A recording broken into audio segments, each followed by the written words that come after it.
My name's Angela McLeod. I'm an equine vet and a keen rider with a special interest in equine biomechanics. I am an honorary member of the International Association of Equine Biomechanics, and I have written several published articles on the subject.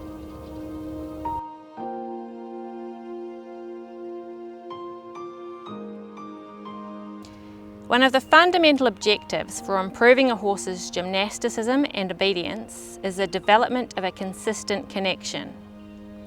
In this video, I would like to explain what a connection over the back really means through my knowledge of biomechanics and my years of experience as an equine vet and rider.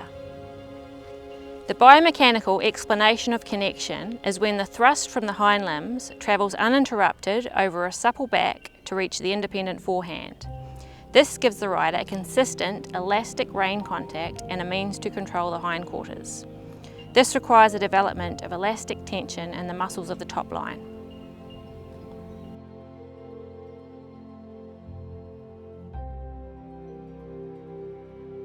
In equestrian circles, we often hear the words working over the back, connected and through.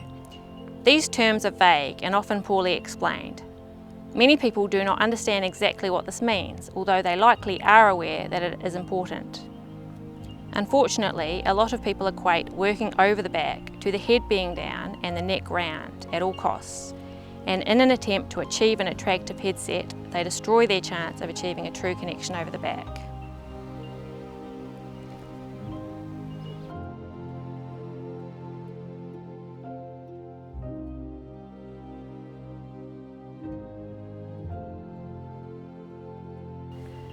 Often, riders try to remedy contact issues through a change of bit or saddle fit or appointments with the vet, physio, chiro, dentist and so on. These things can play a part, but very often the real issue is a misunderstanding of the true meaning and requirements of connection. A complicating factor in the development of a true connection is the horse's natural crookedness that riders also need to understand about.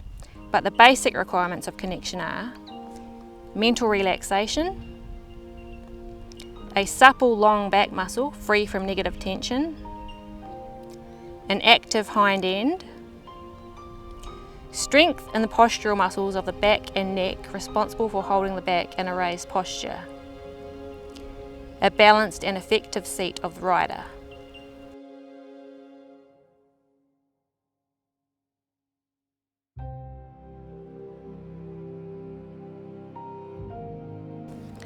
Relaxation.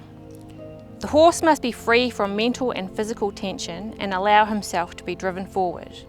When a horse is tense, he will have negative tension in his back muscles, which will impair the connection between the hindquarters and the forehand. We must be aware that if the horse is stiff from a previous day's work or anxious due to a new environment, the back muscles will be tense.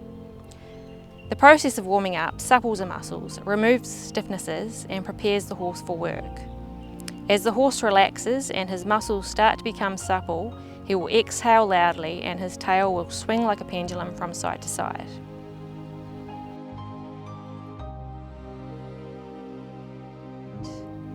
If the rider takes up the reins and demands a contact before the horse's muscles have had time to warm up, they will likely be met with tension and resistance. The horse will either resist the rein contact, fight the bit, or drop behind the bit to avoid the contact completely.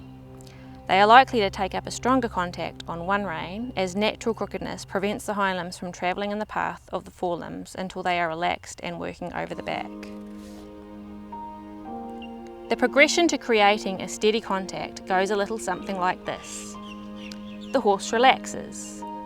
We are then able to drive them forward, encouraging the hind limbs to step further under the body. The hind limbs are then forced to flex more, and due to muscular connections to the back is raised from behind. Then, as a natural reflex to maintain balance, they draw the neck forwards and down, reaching for the bit. The rider continues to drive the horse to maintain the newfound contact.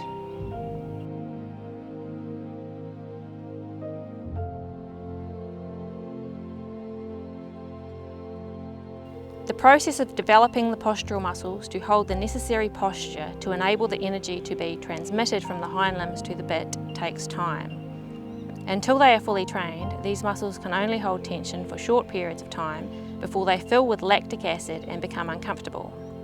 It can take about 1 to 2 years to build a strong top line if done correctly and carefully. Muscle building can be extremely painful. You must keep this in mind when training your horse. If your horse is going well and then you start to lose a connection, either resisting the bit by throwing the head up or ducking behind the bit, it may be that the muscles are too tired to continue the work. At this time, it would be counterintuitive to employ the use of a gadget to force the horse into an outline. The horse will most likely submit, but will experience pain in the tired muscles which can no longer function adequately and likely recruit the wrong muscles, most notably the under neck muscles, leading to incorrect muscle development and a faulty way of going. In the early stages of training, the horse must first learn to use gravity to aid his not as yet developed neck muscles in raising the back. As the upper neck muscles and postural back muscles become stronger over time, the horse will be able to maintain his raised back posture with his neck in a more elevated position, causing more weight to be shifted to the hindquarters.